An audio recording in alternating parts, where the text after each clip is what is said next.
It is the 200 level, episode 289. Mark, let's start again. We've been having some YouTube issues here, so we're going to start again. Okay. It is the 200 level, episode 289.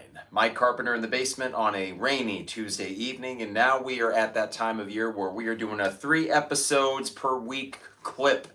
Why? Because I can't get enough of Illinois football, and I'm sure I'm not alone in that. In fact, I got a very nice message on Twitter, a tweet, not a message, from Andrew Pritchard. And he is the one who runs Shambana Weather, which is a great local weather service that is more accurate than anything you're going to get from AccuWeather or Weather Underground, any of that. And he just sent a very nice tweet yesterday saying, thanks for the content, and it's great to be able to consume your podcast and all the other Illini media out there. And I'm in the same boat as you, Andrew, because I am consuming every bit of content that I can get my hands on, every single bit of it. And what is our role in all of this? The 200 level kind of started as not an afterthought, but I just wanted to stay fresh when 93.5 went down, or when my job ended there. But then as it grew, I realized that there's a niche that I can maybe fill here, and that is very much the fan perspective. Hopefully somewhat even-keeled, though God knows I get a little emotional sometimes. And I was super emotional on Saturday and then Sunday morning. You would have heard it in my voice. It was gone. And it was back enough to do a podcast on Sunday, but man, Saturday night it was rough. I was in rough shape on Sunday. I think the reason why I could trace back to when I went to my first Dave Matthews Band show last summer, post-COVID. There was all this excitement that had built up from thinking I may never be able to do this again. And we knew we would at some day, but man, when you're living the summer of 2020 and most of the summer of 2021, it does feel kind of hopeless that you're going to be able to do these large scale events again. But when you get back to it, the first Dave show last summer, the next day I woke up and I was spent. It wasn't just that we partied hard, and we certainly did. It was that all the endorphins were drained. I was emotionally spent. And a friend and I, we got ready for night 2, and we still had a great time. But man, by the end of night 2, we were just toast. Man, Sunday, I was toast all day. I mean, that was the kind of effect that that game had on me. And yeah, it was 9-6, and it was ugly in some ways, but in other ways, it was just one of the most beautiful experiences I've had watching sports. And with Illini football, that's few and far between. I hopped on with Lonte at 5 o'clock this evening and had about a 30-minute conversation with him on 93.5. And, I kind of viewed it in a way as, sort of emotionally resetting before I did this podcast tonight. And what I'm going to do, YouTube, is get this microphone plugged back in. Technical issues to think about. I know that's great podcasting right there. But no, it did feel like kind of emotionally resetting with Lon and trying to really frame what Saturday meant. Here's one thing I think Saturday did for Illini fans, and at least for me. And YouTube live people, let me know if you feel the same way. I don't feel a whole lot of pressure going into Saturday. I realize it is a big game, but I do not feel a lot of pressure going into it. And I think the Iowa win was more than just, okay, you beat a rival. I think the Iowa win was that you won a game that in years past you never would have. And even the statistics might have shown you weren't supposed to win that game when you turned the ball over 3 times and darn near a 4th, right? But thank God that got called back. In fact, Bill Connolly, who does this sort of, I think it's the S&P rankings, or he does something where he analyzes games after the fact. And he figures out what percentage chance did your team have to win that game. Illinois was at a 61% chance to win that game Saturday. And that sounds about right, because most of the game it felt like we were the better team, and yet there were just enough mistakes and things that happened that left it in doubt. But you won it. So what it did for me was, one, you slayed the Iowa Dragon a week after you slayed the Wisconsin Dragon. And yeah, I know we beat the Badgers in 2019, but that felt kind of fluky in its own way. So you slayed 2 dragons in the last 2 weeks. You slayed the dragon of primetime home game where we've seen so many disappointments in that stadium. I mentioned Alon and I mentioned Sunday, the sort of nervous energy that I feel in that stadium when the lights are on and the moon is up. And man, it was like a full moon, basically. It was almost eerie. And thinking, man, I've seen so many bad things happen at this time of night, and it didn't. So it's pretty remarkable that Everything that could have gone wrong almost did, but it didn't matter because we actually have a head ball coach that knows what he's doing. And now we have a team that's buying in. And now, maybe the most important part for longevity of a football program, you're starting to have a fan base buy in as well. I understand why there was only 44,000 and change, almost 45,000 there on Saturday. And it happened during some of the unfortunate plays where I turned to my dad and said, well, I get it, because these are the kinds of moments that keep people away. They think it's going to inevitably happen.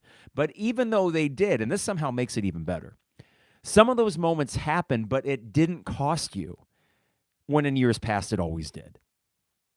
So it was an exercising of demons in a lot of ways, and setting up a game on Saturday that logic would tell me we are not going to win. Logic would tell me that, and yet I just think we are. And we may not, but am I going to walk out if Illinois loses Saturday? Am I going to walk out with the same woe is me, there must be some sort of curse on this program mindset that I and many others have had before? I'm not. If we lose on Saturday, there's going to be plenty of good reasons why, but one of them isn't, oh, Illinois football is doomed to this fate forever. I have shaken myself of that. Maybe it's age. Maybe it's just this really conscious decision I've made that I'm not going to allow myself to go down that rabbit hole. But more than that, I think it's the belief that Bielema and this team have instilled in me, and I'm guessing a lot of you in the YouTube live feed and people listening at home, you might feel the same way as I do. And that's actually what I'll ask YouTube Live, you people in there. And thank you for joining me on this Tuesday evening. I had the Yankees game on, but I think it was too much bandwidth. Kind of mess with the stream, so I got to watch that after this. Yeah, Illinois football taking precedence over Yankees playoff baseball. Why? Because the Yankees are in the playoffs every year. I know. Other fan bases are like, shut up, Carp. They are. So this, a 5-1 Illinois football team, that's the rarity factor. That's the excitement of something we don't get to experience very much. But YouTube Live people, chime in.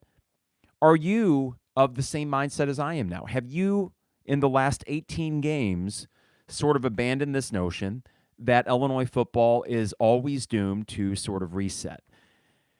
I know that might be viewed as a premature thought to take, because history would suggest that we've had success before but can't sustain it. And even though Bielema did it at Wisconsin, there's no guarantee he's going to keep it going here. That's all true in some way, and yet I can't shake the feeling. Similar how on the week of the Wisconsin game, I couldn't shake the feeling we're going to win. Last week, I couldn't shake the feeling we're going to win. And a little bit of nervous energy creep back in, but not much. Not much. So now I'm thinking long-term. And that nervous tick has yet to really creep into my brain. And I'm wondering, well, maybe I said Sunday's podcast, I called it turning point. Maybe that's what it is. For me, it felt like it. And on Saturday, when I get in the lots at 7, walk into the game at 10:30 for an 11 a.m. kick, I'm going to expect to win. I'm going to be feeling great. If they lose, hey, they're 5-2. Bye week, get reset. One thing I want to say before I forget it, and I thought of this when I was talking to Lon today. Let's say they lose Saturday. Let's get the bad news out of the way. Let's say they lost on Saturday. I all but guarantee victory at Nebraska. So I really do think worst case scenario after the next 2 games, you're 6-2 coming back home for another 2-game stand. This team has shown enough mental resolve and mental fortitude and toughness overall that, especially when healthier after the bye week, if push comes to shove and they need a win at Nebraska, they are going to get it. Now, I'd prefer to be 6-1 and a chance to go 7-1 at Nebraska, but hey, push comes to shove, worst case scenario, you lose to Minnesota, you will beat Nebraska, guarantee it. So that's why I'm almost unencumbered. I'm just going into this weekend as happy and carefree as an Illini football fan could be, when history would suggest, Carp, wear a cup, but I'm not feeling the need to. I'm not feeling the need to wear a cup, despite the many times in the past where it would have been helpful. We're going to get to the YouTube live feed here in a bit. I appreciate you guys rolling with me through some technical difficulties. This is what happens when you have so many platforms going. But thanks for joining me again on a Tuesday night. And for the listeners at home, you're probably wondering, what's Carp talking about with all these technical issues? It sounds good audio-wise. Hopefully it does for you. Before I get too far into this, I got to remind you that the 200 level is brought to you by DP Dough, online at dpdough.com. For all the best deals and prices, dpdough.com. These guys have been around for about 16 years, and for good reason. While other places have come and gone, DP Dough is still around. Why? Because they're really, really good at what they do, and the prices are still fantastic. For the amount of food you get from DP Dough, the prices are just excellent, and they deliver anywhere in Champaign-Urbana. Go online to dpdough.com. That's dpdough.com. Also, Rector Construction online at rectorconstruction.com for all your home exterior projects. These guys are expert craftsmen. The customer service, second to none.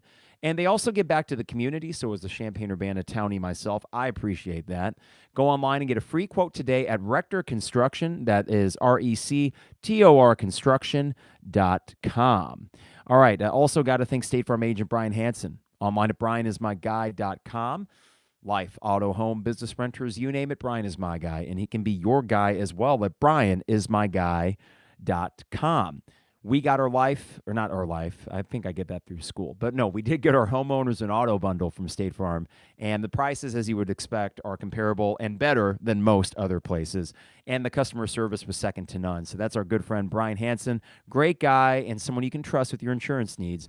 brianismyguy.com. And finally, Dogtown Heating, Air, and Plumbing, football campfires, s'mores. It's sweatshirt weather, and that also means it's about time to fire up your furnace, which is what we did. We called Dogtown Heating, Air, and Plumbing. Matthew, the technician, came out. He made sure it was tip-top shape. We're set for the winter, and we already got our AC checkup for the spring setup. These guys are the goods, Dogtown Heating, Air, and Plumbing. This is their number. Listen close, 217-841-4728. That's 841-4728. Dogtown Heating, Air, and Plumbing, your home's best friend. What's great is I can vouch for all these places. You know, when you got sponsors, sometimes it sounds like lip service. Truly, if you can spare the time, if you need HVAC, Dogtown. If you need a calzone, DP Dough. You need insurance, Brian Hansen. If you need anything done for your home, that's Rector Construction. They're all the goods. I vouch for them. Carp stamp of approval. Got to thank Illini Inquirer and the Champaign Showers Podcast Network for partnering up with the 200 level. I got to thank you as well. I need to thank all of you. We were top 50 in the United States of America for basketball podcasts. Now, I know that sounds like, well, wait a second. You got to classify yourselves by certain things. One of ours is basketball. And what that tells me is Illini fans are really hungry for content. And the fact that you're listening to this humble little podcast where we show up on any chart is much appreciated. So thank you for that. I know from the numbers, that was, I think, our second best week ever. Our best week ever would have been the Big Ten tournament run for Illinois basketball. And that was when we did boom, boom, boom, podcast after podcast after podcast. But there are a couple individual episodes last week that topped any of those. The one with Jeremy on Wednesday was, I think, our third or fourth highest listened to podcast of all time. If I were to go back and see, and I'll check that sometime, I'm guessing the number one pod, the one that put us on the map, when Io made the buzzer beater, or close to a buzzer beater at Michigan. That was the turning point, and one of, I keep saying turning point, one of the early examples of us doing that second half reaction pod. So it was a big week for us. I anticipate that will only continue with this team and the excitement around it, and it's fun. Business is booming. Business is good. And I want as many people on this train as possible. Not the 200 level train, though that's great. I want as many people on the Illinois football train as possible. And I do think that folks will come out of the woodwork. I think the $24 ticket special they have, love that they're really being aggressive for a homecoming weekend that I think, I said sellout last night, and that might be bold. However, a sellout would include all those kind of crappy seats under the east balcony. They don't really need to sell that. You can get 52,000 in there and make it feel big, because 45,000 almost is what they had Saturday, and that was a loud crowd. You know, it's really just the corners in the east balcony. You fill those in a little bit. The west side looks like they've sold it out. I think the west side is sold out. The horseshoe, I don't think it'll be sold out, but it doesn't take much for the horseshoe to look good. It's really just that southeast corner in the main and the balcony. So we'll see. But overall, I'm optimistic you'll get 50,000 plus. All right, let's go to the YouTube live chat feed here. This is from Bobo. I've been hyped up about this team since game one, and I know people have doubted them all season, and after every week they've been wrong so far. Now they're buying in. I wonder that, Bobo. That's why I think the Iowa game was crucial. You always want the reinforcement that what you've seen is, in fact, true. And even though you were 4-1 after Wisconsin, I think people still wanted to see it one more time against Iowa, and that you delivered it to people in a very different package. That you won that game and showed that you had a moment of clarity today. It kind of blew my mind. I just looked at the schedule so far and the results. And when you see on paper the points scored by the opposing team, and there's that 23 that Indiana scored that, of course, it sticks out like a sore thumb. But then you see 3 and 6 and 6 and 3. 3s and 6s. And a 0, right? You had the 0 against Chattanooga. It's the stuff that elite teams do. Now, this team is flawed, but I'm not just going to call them good anymore. When you have a defense that good and an offense that can move the ball, I'm not just going to stick with the word good. I'm going to say at least very good. We'll see about elite all around, but I do think with the schedule, the way this defense is playing and the way you run the ball, the floor is just immensely higher. That's why Saturday, and we'll get into it today, and also with Trevor Valise on Thursday. Trevor's going to join me. I think that you can win the game on Saturday with or without Tommy DeVito. And I know Vegas doesn't agree, but I don't know, man. I've bought in, and Bobo, I think you're right. I think other people have too. Okay, this is from Joseph. I feel content because for once, my optimism about the football team is actually starting to pan out. Joseph, I was optimistic going into this season, though I was tempering my expectations a little bit. In a way, I was hedging my bets. I said 7-5, but I acknowledged on some of those early podcasts that the 7-5 was an optimistic prediction, and it was my best case scenario. That was me hedging my bets. So if they went 5-7, I could say, well, hey, I said if everything worked out, they'd go 7-5. Well, now you're at a position where if everything works out, we assume a loss to Michigan, right? But also at the beginning of the year, we assumed losses to the likes of Michigan State. At least I did. Or Wisconsin. At least I did. And Wisconsin you beat, and I got to think you're going to beat Michigan State because they just stink. I mean, it's such an advantageous and fun position to be in where each and every week you go into it and you think, we got the better staff. I really do think that. I think that this week against Minnesota that has a solid staff. I might even think it going in the Michigan game. But we'll see when we get there. I don't want to cross too many bridges because we got a big game on Saturday, and we'll talk about that. But, Joseph, it does feel like it is panning out, and that's why, I don't know if validation is the right word, but relief for sure that finally our optimism is being matched by the performance. This is from Bobo. Bobo, you're such a – thank you for coming to all these, basically, Bobo. And a lot of you, I see these names every week, so I appreciate it. Bobo says, the best Illinois basketball game I've been to was Illinois-Iowa, March 2020. That was fun, wasn't it? God dang. And for football, it was this past Saturday against Iowa. Crowds at both games were insane and loved it. From the West Main on Saturday, Bobo, upon reflection, that was a great crowd for what it was. And here's the thing. The numbers, Bielema, if you would have told him beforehand, hey, we're getting 45,000, he may have been kind of ticked and thought, well, why not more? But the performance of that crowd, I think, was probably reassuring to a guy that wants to, I think in his heart of hearts, know that the fan base would have his back. With the performance of the fan base on Saturday, I mean, God, the roar. I wish I had video, and I was so close to taking it because I think it was a 3rd and long for Iowa, and it felt like, man, if we get this stop here, it's clinched. The Matthew Bailey interception. I remember right after that happened, I thought, darn it, I was about to videotape that play, and I would have loved to have done that to get the capture the crowd roar at that moment, and I didn't. Whoops. If anyone out there has one, I wish there were more crowd reaction videos, but I think everyone was so damn nervous that you almost didn't want to take one for fear of jinxing what otherwise would be a good result. And I finally did. I got video during the crazy lateral play just so I could see the reaction of the sideline, but by that point it was a big exhale, and I know there were moments where the crowd was insanely loud. We're also going to get into a quote from Bielema about Barry Hauser and the band and the student section and the impact that north end zone is having, which I thought was pretty cool. Let's see. From Billy, amazing what can happen with good AD support and good coaching. No doubt, Billy, that the AD support is one reason you got Bielema in here in the first place, and that I'm confident you'll keep him. And also the same can be said for some of your staff. I think Walters, Colorado may go after him, and the way that his defense is performing, they should. But I also wouldn't be surprised if we ante up and keep him for another year or two. I mean, that's the kind of performance that Josh Whitman's done with these revenue programs. He is giving the money and resources to his head coaches. Bobo says the spread is up to Minnesota -6.5 after opening -3.5.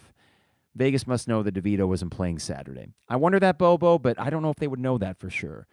It's puzzling because I guess on Monday Morning Quarterback, let's see, I about said Tepper, Lou Tepper. What am I talking about? Lauren Tate and Brian Barnhart were talking, and one or the other saw Tommy DeVito after the game at the DeVito tailgate, which was in Lot 31. They saw him walking around fine, apparently. Today, a lot of the quotes from Bielema seem to suggest that Tommy DeVito is not going to play. But could it be gamesmanship? I'm going to assume that Sitkowski is starting. And if so, bummer, because I'd love to see DeVito out there. I love Tommy DeVito as a quarterback. But I think you can still win with Sitkowski. I really do, and we'll get more into that as well. What else do we have here in the thread? Illini Brickroll. I don't know. I just don't know what will happen now with the DeVito injury. I know the defense can keep us in, but can the offense score enough?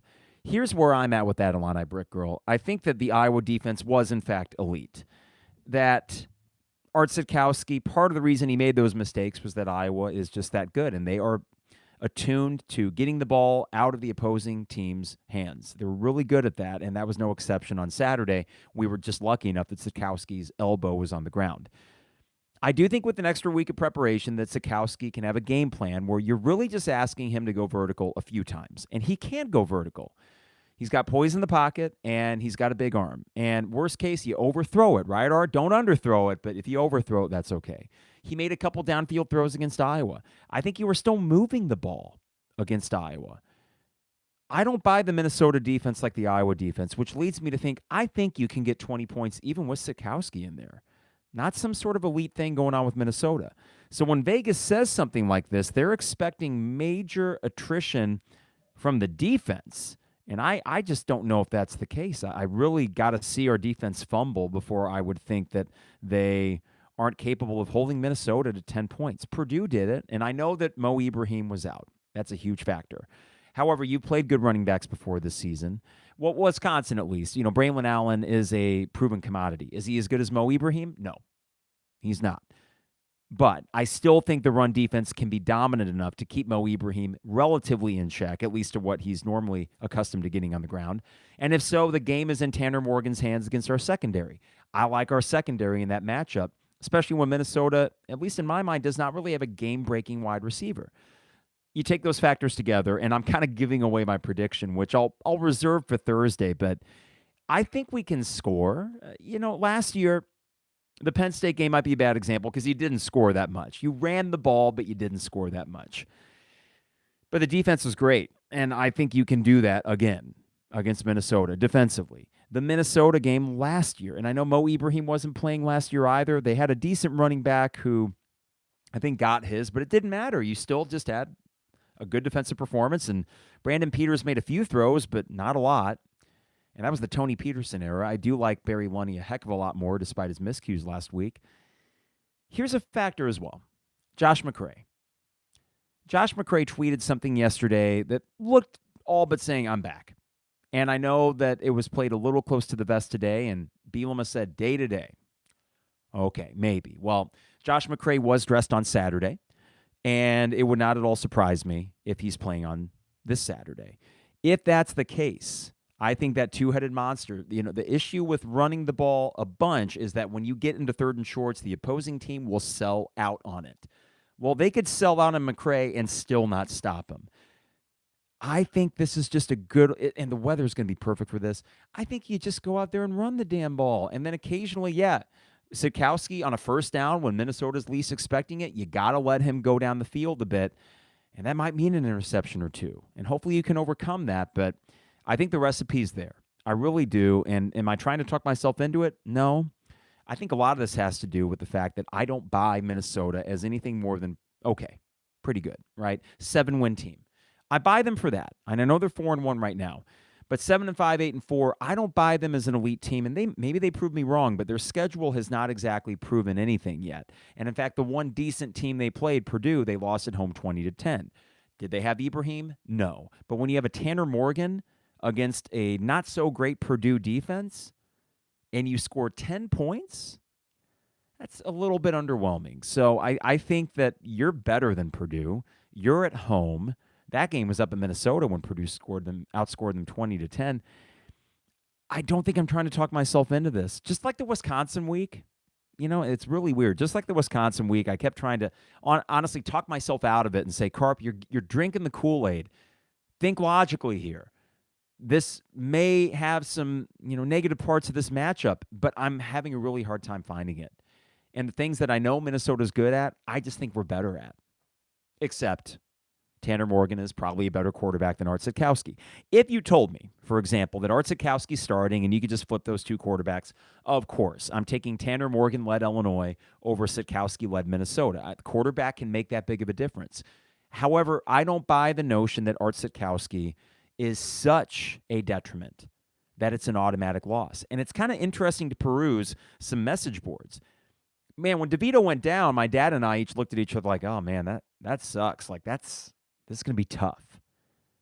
But we didn't leave the game, and I know no one did. I'm not trying to make a straw man argument here. We didn't leave the game and say, oh, we're screwed. I would have felt pretty bad if Iowa was leading at half with a field goal because they were this close to doing that, right? And that would have been a huge difference, but they didn't. But I feel the same going into this Saturday. For some reason, I just think this team finds a path to get the win in front of what will be an awesome homecoming crowd on an absolutely beautiful day. And it just seems like, man, the vibes are good, and I think it's going to carry down to these guys. I have no reason not to. Sitkowski or DeVito, I still feel really good. This is from Alec. I'm not really worried about Morgan beating you. And you mentioned Purdue holding them to 10 points. Yes. Joseph says, the only thing I'm worried about is the secondary with Taz missing. You would assume he's not going to play because Nicholson did have a concussion. He was puking on the sidelines, apparently. Joseph continues, Terrell Jennings worries me. He played well against Iowa, but who are their wide receivers? That's the thing, Joseph. Not that Iowa's wide receivers are game breakers, but I don't think Minnesota's are either, and I do trust this scheme. It's weird how it's seemingly anytime you just plug somebody in, Kirby Joseph being an extreme example last year, they work in that secondary. It just works. So I really do think that Jennings will be fine. And they will certainly try to attack him because they aren't going to attack Witherspoon. So how do you overcome that? Do you kind of help out on that side with Sidney Brown, maybe kind of, inching that way a little bit? I'm not sure, but I trust Ryan Walters. If he feels like Jennings is a liability or that you need to help him out, protect him a little bit, that he'll find some way to do that. This is from Bobo. Now, based on rankings, let's see here. Minnesota does have a top 5 defense. But looking at the schedule, the best team they played is Purdue and no one else. Bobo, their schedule includes, I think, New Mexico, Western Illinois. I forget the third team. San Diego State? I'm not sure. But 3 teams that were really bad. Wyoming's probably better than any team on their non-conference schedule. Colorado, thank you. Colorado's it, and they stink. They stink. I actually would say that Wyoming would probably beat Colorado. And look at Wyoming winning games now.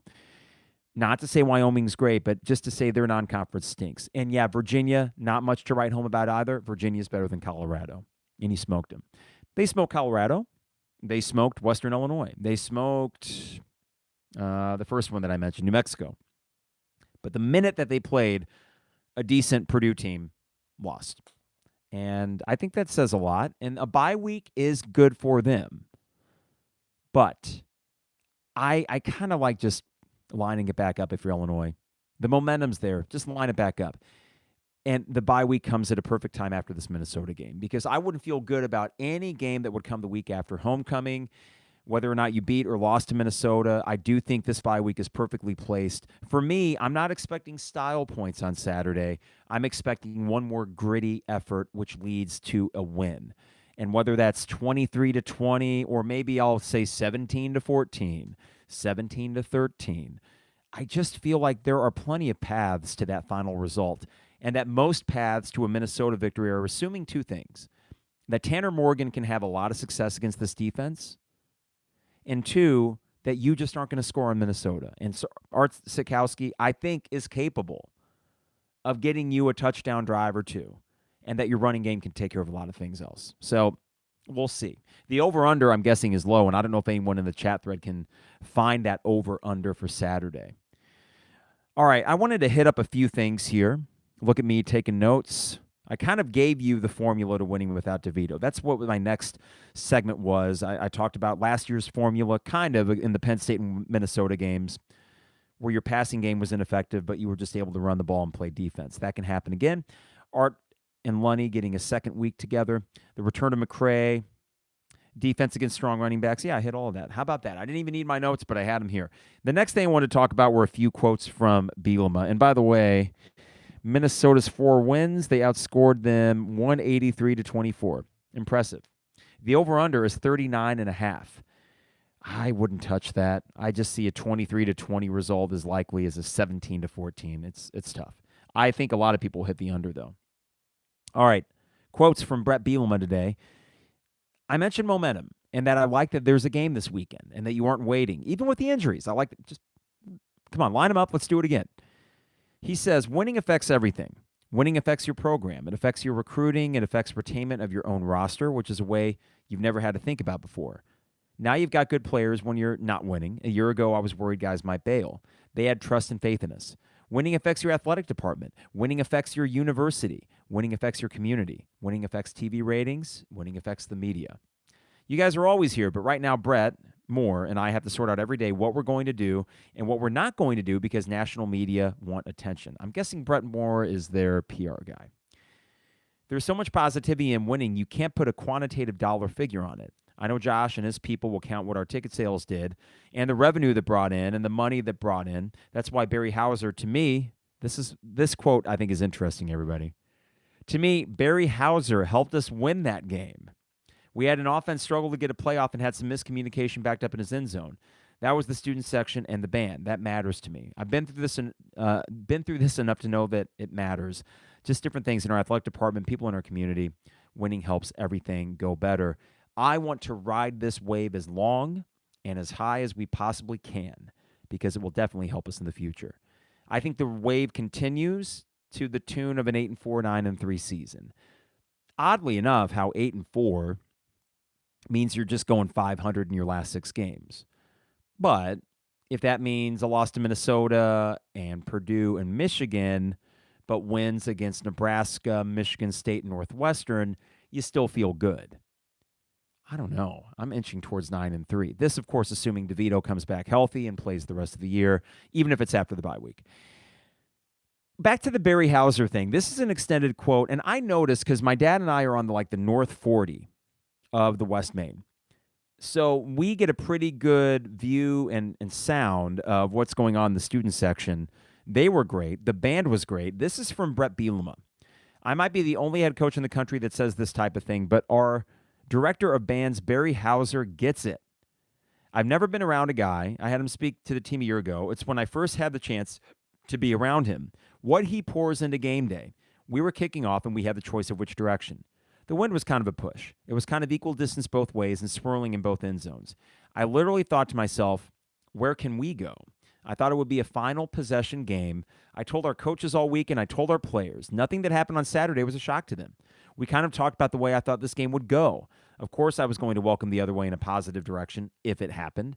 I chose to kick towards State Farm Center, so we knew if we were in a situation in the end of the game where we had to score, we would be down in our student section. On the flip side of it, if it was a backed up scenario, they would be in our student section. It literally affected our game because of our student section and our band. Barry obviously had direct control of the band. He was just awesome. He gets it. I don't know what value you're going to put on Barry Hauser and the band in the student section for that. The fact that Brett Bielema considered any of this and that it was part of his formula in figuring out, okay, what do we do with a coin toss? What side do we want? Talk about detail-oriented, thinking about everything. What also encourages me in that quote is the fact that mentally he had the team prepared for this absolute slugfest. And as he said, as I said last week, I would have welcomed a positive change where you would have won easily. And I think if DeVito's in that game, you win comfortably. Maybe not easily, but more comfortably. But the fact the team was mentally prepared for that. So in the fourth quarter, despite all the uncertainty and the tightness that I know as a fan I was feeling, it didn't appear as if the team was feeling that. They just continued to go out there and ball because they're like, all right, coach told us it would be like this.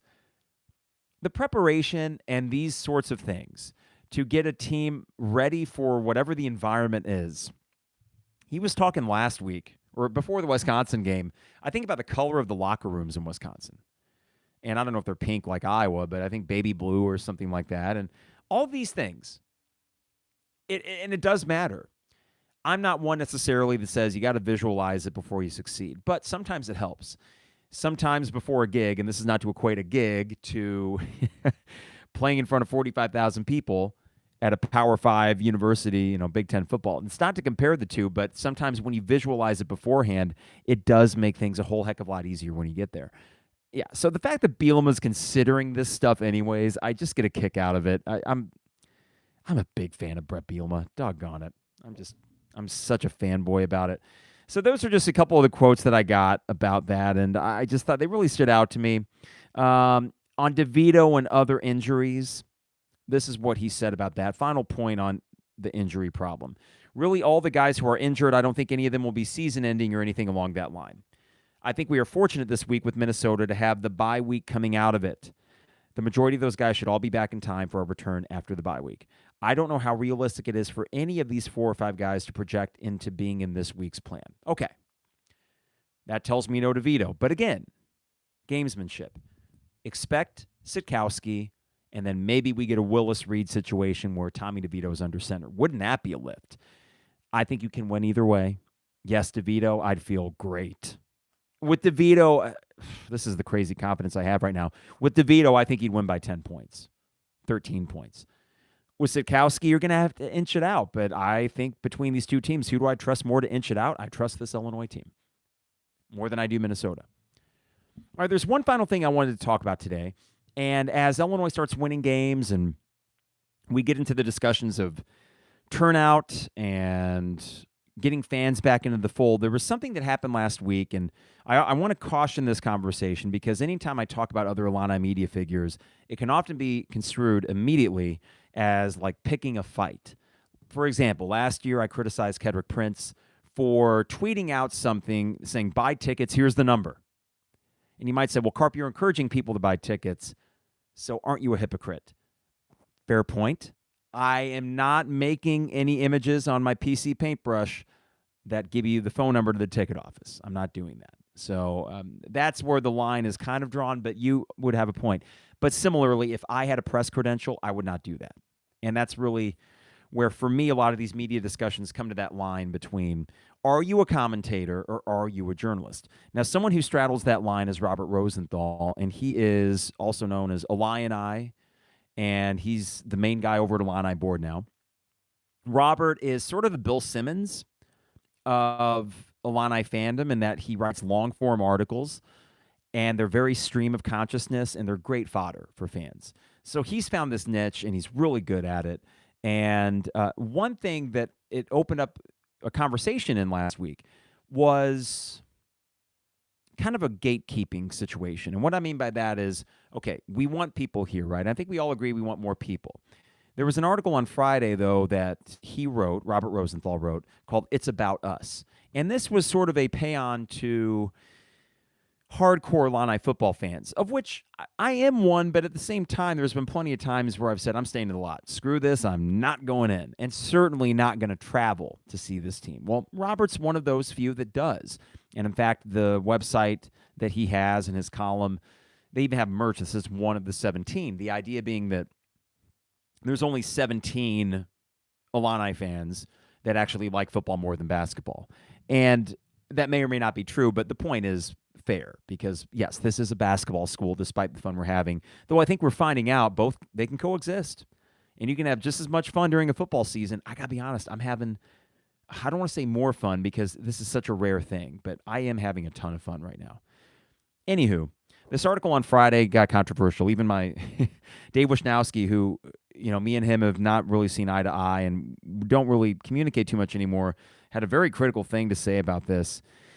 This is a paragraph that I found that kind of sums up the article Friday from Robert. And this is about the fan experience. This is about what the Iowa game meant to hardcore Illini fans. Here's a paragraph. Thing is, it's also the culmination of everything we've ever wanted. You wouldn't know this because you haven't been there, but while you've been putting on that "the way I view things has proven to be correct" bumper sticker on your car, we've actually been attending road games. There was this entire legion of fans who never gave up. I wrote that, quote, "You can't make us quit" article more than 8 years ago, and then I lived it out, Saturday after Saturday for the last 8 years. I get it. Even the title makes you laugh. But this isn't about you anymore. From here forward, we're taking our fan base back. Again, he's lauding the hardcore part of the fan base, and I get that. It resonates partly with me as well, though I'm not to that same degree. For me, at a certain point, I had to draw a line out of sort of self-preservation and decide, when am I going to detach and just watch? And I watch these games. I'm not going to miss a game in terms of watching it, but I certainly picked to stay on the lot sometimes. But I think this paragraph and a few others, it got some people rubbed the wrong way. And Robert even recognized that Sunday in an article after the Iowa game. Because I think the reason why some people viewed it as, well, why are we doing this now, is we're trying to get as many people into the fold, and yet this was somewhat saying, hey, you don't get to celebrate as hard as we do because we've been paying our dues. We earned this more than you did, guy who didn't go into all the games or didn't travel to them. So I got a little bit of his article here on Sunday, and I'll comment after this. This is directly from the article. And you can get these at IlliniBoard.com. Again, he writes a few each week. He's one of the more prolific guys that are out there. And I'm fanboy Carp. This guy's fan times 1,000. Sunday's article reads, when looking up at the Illini ranking on Twitter, I saw all kinds of media tweets hyping our ranking and talking about how long it's been. Man, I hate it. I mean, I love being ranked. I love seeing Illinois in the top 25. It's all I'll think about this week. The streak is finally over. National relevance. But I'm not interested in, hey, fans, your team is good. Click here, please. Subscribe. Click here, Illini football. Those people didn't live through what we lived through. And so they didn't get to come to the after party. This is a reward for us. I don't want to tweet about it. I don't even really want to write about it. I want to text about it. I'm going to pause there for a second. These people didn't live through what we lived through. That's a choice. I've talked about fan bases before, and I think it's silly to think that any fan base has an obligation to go through the ringer the way that Illinois football fans have. They are a patient bunch, right? And he recognizes as much here. I mean, he's as patient as they come because he keeps going to these games. But I'm not going to shame anybody that checked out. I'm not. I wish there were more people there Saturday. But I'm not going to say for the person that showed up for the first time Saturday that hasn't been there for 5 years, hey, you don't get to enjoy this as much as me, pal, because I've been here in the lots and you haven't. I'm not going to do that. To me, that's where the gatekeeping begins, and I'm a little uncomfortable with that in what is an otherwise super celebratory time, right? This article continues. Do you understand how warm my phone is right now? Do you understand how many people I've contacted personally in the last 12 hours? Can you even comprehend how many people I hugged last night? Get out of here with your Illini football is suddenly popular, monetize mentality. This is our moment, not yours. Reverence, please.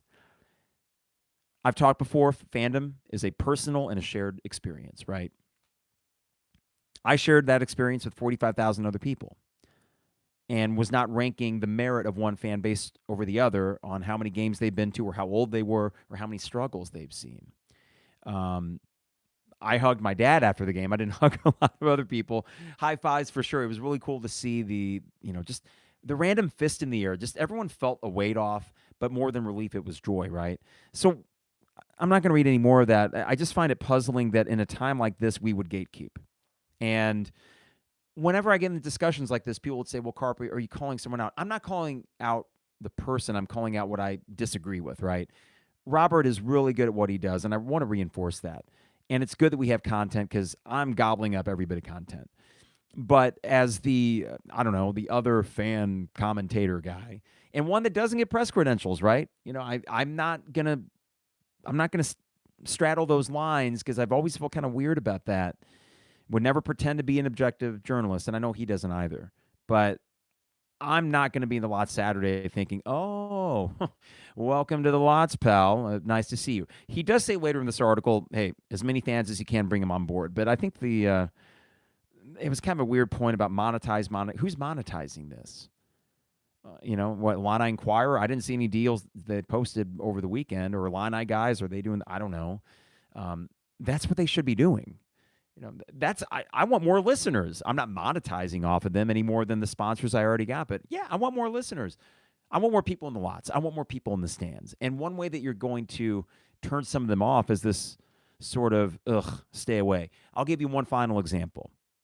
Sports and music are often, to me, interchangeable. The feelings you get after a big concert, similar after a big sporting event. Now, my wife has been nice enough to go to, she's been to like 10, 11, 12 Dave shows, I think.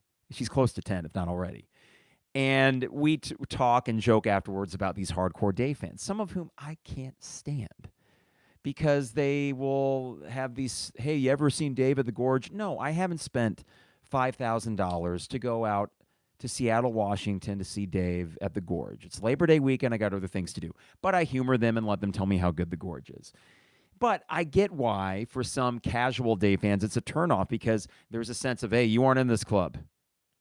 What's your favorite Dave song? And then, Kara would reply, and they'd say, See, similarly, when it comes to people finally coming back, I'm going to say, I don't care if you've been gone since the Rose Bowl year. Welcome. And I understand why they were gone. For the few commentators there are, I just think this should be a time of jubilation, man. I'm feeling great. And I know Robert is too. And again, if I were to see him or meet him, I'd say the same things. Just say, hey, I appreciate what you're contributing, because he's hitting an angle that a lot of people, that no one is. And you'd have a hard time finding other universities that have their own Robert Rosenthal. So when you are unique at what you do and you provide content and prolifically provide content, he's written more words in the last month than I've probably written in my life, and I'm a writing teacher. So, I mean, that tells you a lot of what you need to know. He is a prolific individual. But my key point is this. Welcome. See you in Lot 31. Come say hi at the tailgate. I mean, and again, whether you got to dust off your Zook Zone towel from 2005 because it's been that long since you've been there, that's okay, man. That's okay. I do have a few comments here on the YouTube Live thing before I wrap this up. I just wanted to hit that up because I thought it was an interesting conversation. And again, please don't misconstrue this as it's not a media battle at all. He's got his thing, and he's got more people following him than following me, to be quite honest. So he's doing all right. This is from Bobo. He says, that came off bad. Now, I listen to every game, but I can't go to maybe 1 or 2 games a year. Can't go to more than 1 or 2 games a year. Used to have season tickets, but due to work and family life, I can't. Now, I'd love to go to all games. This is from Joseph. I don't like, after a couple of weeks of success, there seems to be suddenly gatekeeping on who can and can't be an Illini fan. It can sour the success. And Joseph, that's the thing. None of what he wrote did I take personally. And I don't know who would, but I think the word sour is a good way to put it. It's just a taste that I don't think we need to add to what is otherwise a very delicious stew of just joy. I mean, that's what we got right now. We have joy, and that's what I really want to focus in on. This is from Billy. I understand where he's coming from. I feel like I personally enjoy this run more because of the downtimes. I wouldn't hold that against someone else, though. And Billy, that's why a lot of what he wrote resonated with me, because having been through the downtimes too, the Iowa game was more than just a win. So it's weird. I read these articles, and I agree with most of it, but it's just the gatekeeping part, or what is at least seemingly gatekeeping. And maybe Robert did not intend that at all, but I just thought it was an interesting conversation. And Keith says, I've been to DMB 13 times, wish it was more. Keith, come to Deer Creek next year, tailgate with us. We've been doing this since, we've been doing it 20 years, so the more the merrier. They're still a fantastic live band. That's all I got for this Tuesday night. We're going to be back Thursday, 5 o'clock, with Trevor Valise. He's going to pop in. Excited to talk with him, and we'll get Lon in at some point. I don't know if Isaac can, because he is officially a DIA employee, so who knows, conflict of interest. But I know he'd only be saying good things about Illinois football, so that's good, right? Maybe they'd let him market it. But we'll kind of get people to trickle in here and talk with them. And this is fun. I mean, I'm just loving this. It's so rare that I woke up this morning, I go to work, and I'm driving and just listening to another Illini Inquirer podcast. I'm cycling through any Illini thing I can get, sometimes listening to it twice and thinking, my God, How cool is it to be in mid-October where that, the clouds are suddenly a little bit grayer and the leaves are starting to change and there's that brisk chill in the air. Oh, and our football team is good. That is so cool, and why people love college football, and why this is, I don't know, are you seeing a different side of Carp? You've seen this with me with the resurgence of Illini basketball. And as good as this is with Illinois football, yes, Illinois basketball means more to me. Robert might be one of the 17 that has the football over basketball. I'm one of the 250,000, whatever it is, because basketball's treated as well. They didn't for a decade, but now they are again. Well, football, not so. And now that this is happening, it's just making everything more fun. There's not an hour that's gone by. If I really think about it, there's not an hour that's gone by since the Wisconsin win where I haven't thought about the next game or the tailgate. What are we going to serve? What time should my dad and I go into the game? Post-game celebration, how cool would that be? Should I buy a cigar in case they win on Saturday? Bowl eligibility. What if they play in the Music City Bowl? I love Nashville. Hey, if it's Florida, I'm going to find a cheap airfare and go down. Even though I don't like flying, you bet your ass I'm flying to Florida for a bowl game. We're having these conversations. It's amazing. And for years where it was just go to the tailgate and whatever, well, now it's go to the tailgate, and it's all enhanced. And that's really, I think, the word. The good times are just enhanced by what we're experiencing right now. And I'm just full of joy. I'm full of love. Like I texted or tweeted on Saturday, I'm so happy right now, and I love all of you. And it is true. So before I get too touchy-feely on all of you, I'm going to end the podcast because it's getting a little bit out of hand, all this jubilation. Bobo mentions the Big Ten Media Day was today, and I honestly didn't care. And me either, Bobo. I told that to Lon. How's this? The Yankees are in the playoffs, Big Ten Basketball Media Days, and I'm thinking about Illinois football. I'll take it. I'll take it. All right, before we get out of here, DP Dough online at dpdough.com. For all the best deals and prices, dpdough.com. Rector Construction online at rectorconstruction.com. We have State Farm agent Brian Hansen online at brianismyguy.com. Life, auto, home, business renters, you name it. Brian is my guy, and he can be your guy at brianismyguy.com. In Dogtown Heating, Air, and Plumbing, mention us and get 10% off your furnace check. Just give them a call today at 217-841-4728. That's Dogtown Heating, Air, and Plumbing, your home's best friend. For Illini Inquirer and the Champagne Showers Podcast Network, appreciate their partnership. I appreciate you, YouTube, going through some of those technical difficulties. Thank you all for that. I appreciate all the listeners at home for making us a top 50 United States of America basketball podcast during football season, whatever that means. But I do know it means this much at least. We're invested. We're back, and it's fun. So we'll see you Thursday. Trevor Valise will be joining me. Can't wait to catch up with him. We will not do a Saturday post game because we got a huge homecoming crew coming in. And hopefully when I do on Sunday, I will have figured out what pace I need to be at Saturday so I don't feel like dog crap. Oh, my God. 35-year-old Carp, figure it out, man. You've lost your touch here, so you're going to have to start, easing up a bit. In the meantime, everybody, stay safe, stay healthy, and I hope you're enjoying this ride as much as I am. It is the 200 level.